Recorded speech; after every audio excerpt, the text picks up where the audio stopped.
Welcome back. You are listening to the home of forbidden romances. Prepare yourself, because tonight's story will leave you breathless. The champagne flute shattered against the marble floor, the sharp sound echoing like a gunshot through the silence of the penthouse. But the noise was nothing compared to the deafening realization that my life, my carefully curated, dutifully suffering life, was a lie. I didn't scream. I didn't lunge at them. I stood in the doorway of what was supposed to be my marital bedroom, watching the man I had loved for 7 years entangling his limbs with a stranger. Caleb didn't even scramble to cover himself. He looked at me with glazed, annoyed eyes, the same look he gave me when I asked about the wedding budget or his late nights at the office. In that split second, the veil of my naivety was torched. I wasn't just a fiancé to Caleb Thorne. I was an acquisition, a merger, a pitiful little heir to a crumbling publishing empire who he thought would never, ever bite back. He was wrong. Chapter 1. The Golden Cage Breaks. The rain in Seattle was unforgiving that night. It felt appropriate. It washed away the hair gel, soaked through my bespoke suit, and chilled me to the bone, but it couldn't touch the fire burning in my chest. I sat in the back of my town car, my phone buzzing incessantly with Caleb's name. He wasn't calling to apologize. He was calling to manage the PR crisis. Our wedding was 3 days away.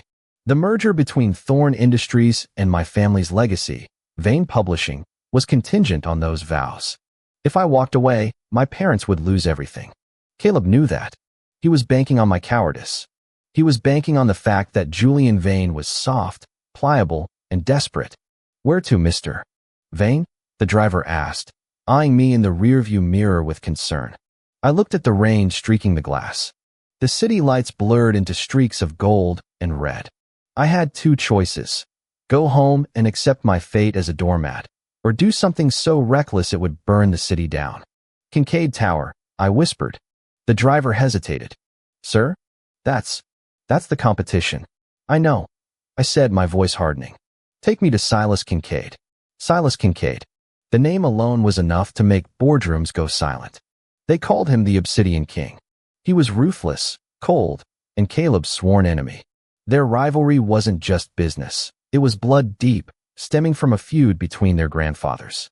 If Caleb was the golden boy of society, Silas was the shadow that swallowed the light. When I arrived at the glass monolith that was Kincaid Tower, the security detail didn't throw me out. Apparently, my face was recognizable enough. Or perhaps, Silas had been waiting for a moment like this.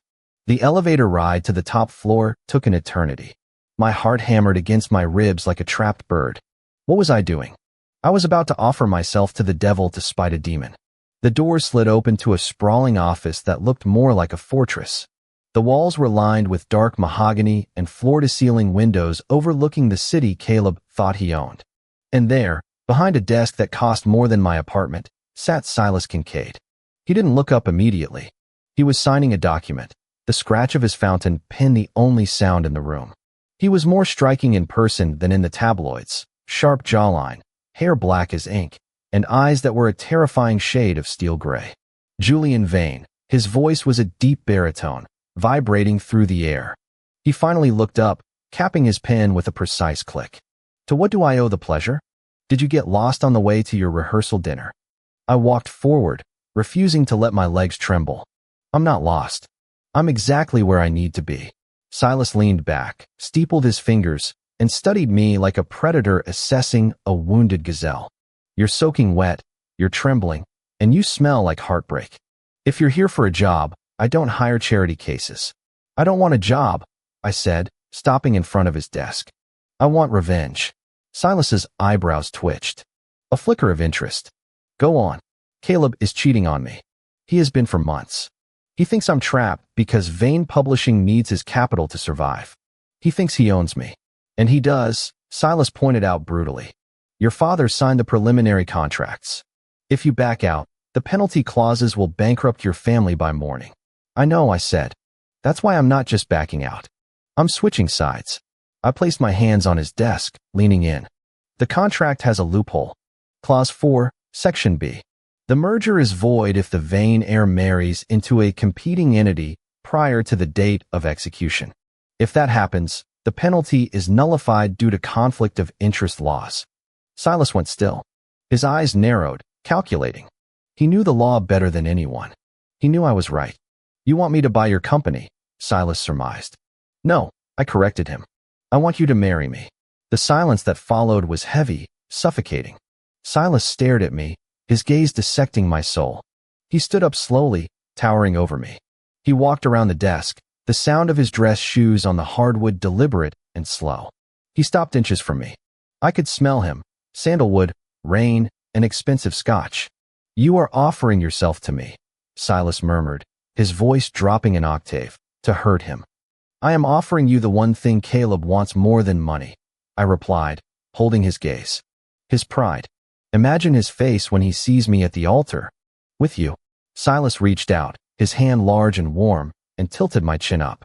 His touch was electric, sending a shockwave through my frozen nerves.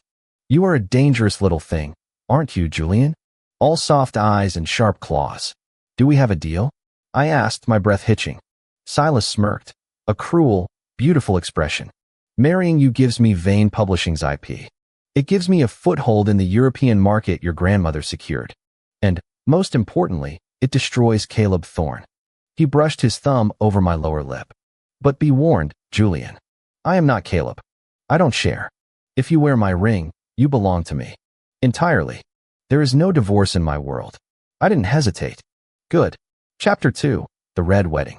The media called it the scandal of the century, but I called it justice. We eloped that very night. A private judge, a witness from Silas's legal team, and ironclad prenuptials that protected my family but bound me to Silas. By the time the sun rose, I was no longer Julian Vane. I was Julian Kincaid. The real show, however, was the wedding reception Caleb had already paid for. 3 days later, the ballroom at the Grand Hotel was filled with the city's elite. They were whispering, checking their phones, confused by the rumors swirling on social media. Caleb stood at the front of the room, looking impatient, checking his watch. He still thought I was just late, that I was throwing a tantrum. Then, the double doors swung open. The room went silent. I walked in. I wasn't wearing the white tuxedo Caleb had picked out. I was wearing a suit of midnight blue velvet, tailored to perfection by Silas's personal stylist.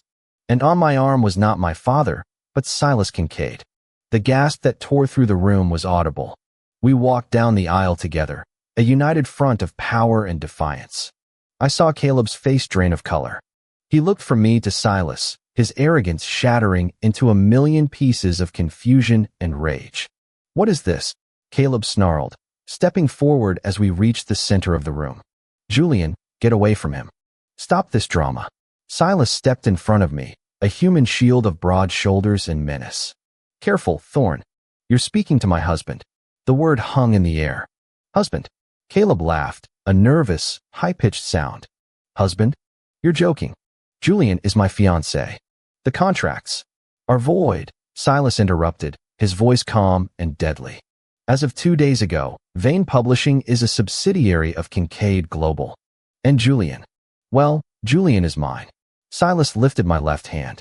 The diamond on my finger was massive, an emerald cut that caught the light, and it was far bigger than the one Caleb had given me. Caleb's face turned a violent shade of red. He lunged, his composure snapping. You whore. You did this to spite me. Before he could reach me, Silas caught Caleb's wrist. He didn't just hold it, he twisted it. Caleb cried out, dropping to one knee. The room erupted in murmurs and flashes of cameras. Touch him again, Silas whispered, low enough that only the three of us could hear. And I will dismantle your life piece by piece. I will buy the bank that holds your mortgage. I will buy the hospital your mother is treated in. I will leave you with nothing but the air in your lungs, and even that will be on loan. Silas released him, shoving him back. Caleb stumbled, humiliated, while the cameras blinded him. Silas turned to me, his expression softening instantly. He offered me his arm.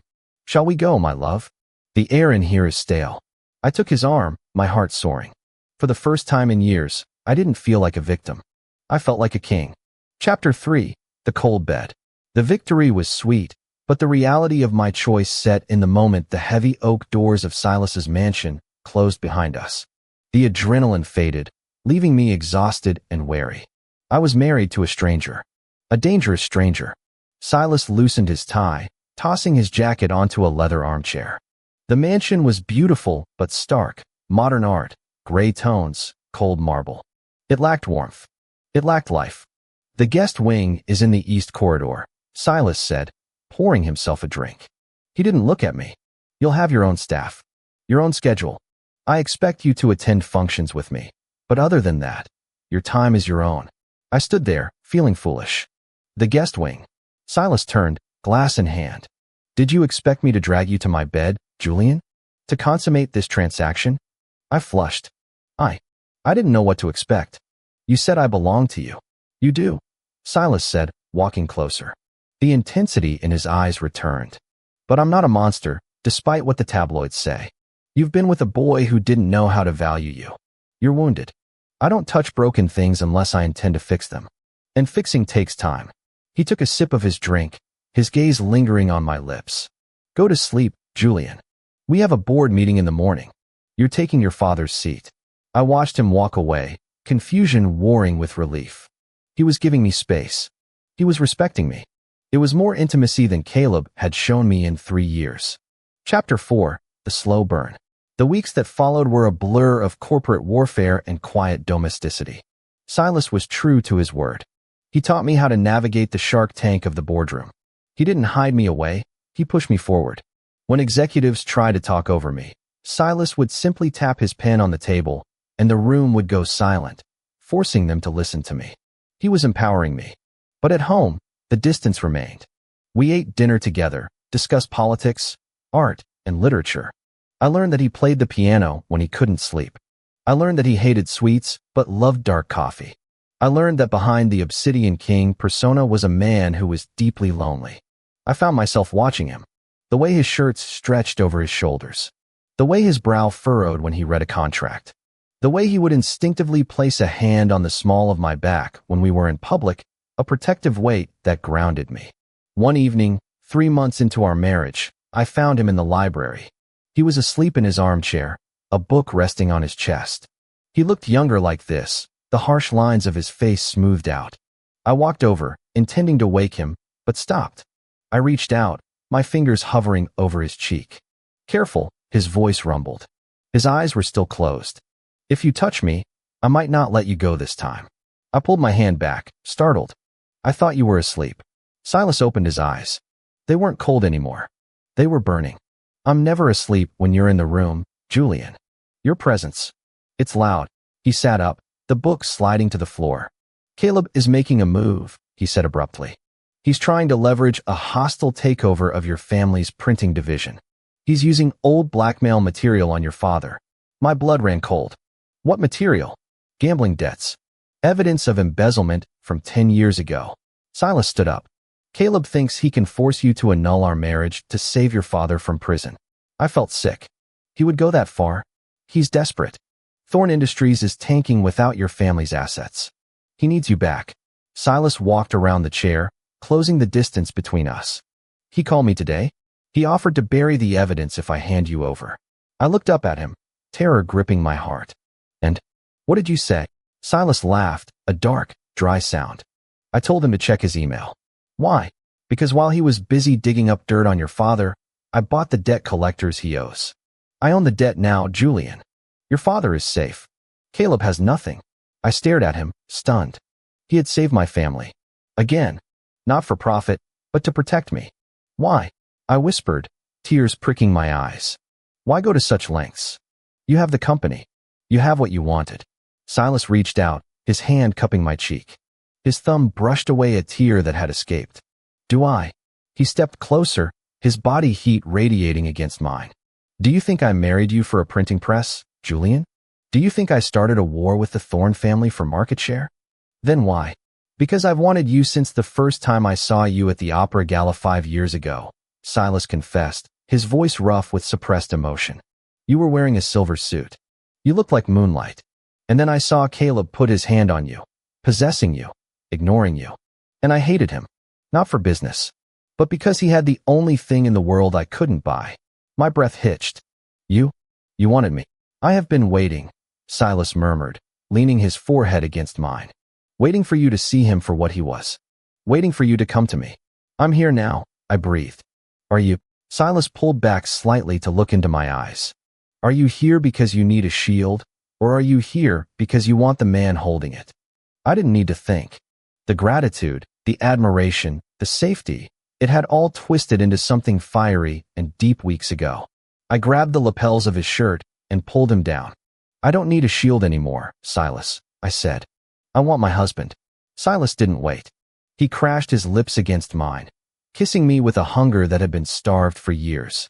It was possessive, demanding, and overwhelming. He lifted me up, my legs wrapping around his waist, and carried me out of the library, not to the guest wing, but to the master bedroom. Chapter 5, The Snake in the Grass. Happiness, I learned, makes people careless. A month later, the final gala of the season was held. It was the night Caleb's bankruptcy was to be made public. Silas and I attended, inseparable. I went to the restroom to freshen up, leaving Silas chatting with the senator. When I came out, the corridor was empty, save for one person. Caleb. He looked disheveled. His eyes were bloodshot, his tie crooked. He looked like a man with nothing to lose. You look good, Julian, he slurred, blocking my path. Expensive. He dresses you up well. Get out of my way, Caleb, I said, my voice steady. I wasn't afraid of him anymore. You think he loves you? Caleb sneered, stepping closer. He pulled a folded piece of paper from his pocket. He played you, Jules. Just like I did. He shoved the paper into my chest. Read it. I hesitated, then unfolded it. It was a copy of a private email from Silas to his lawyer, dated a week before our wedding. Subject, the vain acquisition. Asterisk body, the boy is the key. Secure the marriage, and we secure the legacy patents. Once the assets are transferred, his utility is negligible. We can relegate him to a figurehead role, asterisk. The words blurred before my eyes. Utility is negligible, figurehead. It was exactly what I had feared. I was just a pawn. He used you, Caleb whispered, seeing the devastation on my face. He doesn't love you. He just wanted to win. Come back to me, Jules. We can fight the prenup. We can. No. The voice didn't come from me. It came from down the hall. Silas stood there. He didn't look at Caleb. He looked at me. His face was pale. He saw the paper in my hand. Julian, Silas said, his voice strained. That email? It's from before. Before what? I asked, my voice trembling. Before you realized I was good in bed? Before you decided I was a fun pet? Before I knew you? Silas roared, the mask of the obsidian king cracking. He stormed down the hall, ignoring Caleb, stopping only when he was in front of me. That was business. It was cold, yes. But that was before you walked into my office in the rain. Before I saw your fire. Before I fell in love with you. Liar, Caleb shouted. He's manipulating you. Silas turned on Caleb so fast it was a blur. He grabbed Caleb by the throat and slammed him against the wall. The sound was sickening. You think a piece of paper outweighs what we have? Silas hissed at Caleb. You think you can poison him against me? Silas looked back at me, his eyes wide, pleading. A look I had never seen on him. He was terrified. Not of losing the deal. Of losing me. Julian, Silas said, ignoring the man gasping for air in his grip. Look at me. You know me. You know how I touch you. You know how I look at you. Is that a lie? I looked at the email. Then I looked at Caleb, the man who had cheated on me, belittled me, and treated me like furniture. Then I looked at Silas, the man who had empowered me, who listened to me, who defended my family even when he didn't have to. Action spoke louder than old emails. I crumpled the paper and dropped it to the floor. Let him go, Silas, I said softly. Silas hesitated, then released Caleb, who slid to the floor, coughing. He's not worth your anger, I said, walking up to Silas and taking his hand. I looked down at Caleb. And you are pathetic. You kept that email, waiting for the perfect moment to hurt me. That's the difference between you and him. He protects me from pain. You create it. I turned to my husband. Take me home. Silas let out a breath he seemed to have been holding for a lifetime. He pulled my hand to his lips and kissed the knuckles, his eyes fierce with devotion. Gladly. Epilogue. Caleb's company liquidated a week later. He left the city in disgrace. As for us, I sat in Silas's office, our office, signing the final paperwork for the new charity foundation we were launching. Silas was on the phone, barking orders at a contractor, but as soon as I stood up, his eyes snapped to me. He hung up immediately. Done? He asked. Done, I smiled. He walked over, wrapping his arms around my waist and pulling me flush against him. You know, there's a rumor going around. Oh, I asked, toying with his tie. What is it? That the Viper of Wall Street has gone soft, he murmured, leaning down to nuzzle my neck. Let them talk, I whispered, tilting my head back. They don't know that the Viper didn't go soft. He just found his heart. Silas kissed me, deep and slow, a promise of a lifetime of forbidden nights and breathless days. And that is how the Viper tamed the wolf, only to realize the wolf had captured him all along. If you enjoyed seeing Julian take control of his destiny, destroy that like button. And tell me in the comments, would you forgive a husband who started a marriage as a business deal if he fell in love later? I'll be reading your answers. Subscribe for the next chapter. Until then, prompt image. Prompt, masterpiece, best quality, high-res, 1.2. Korean manhwa style, semi-realistic, digital art. 2 men, BL, Yaoi, man 1.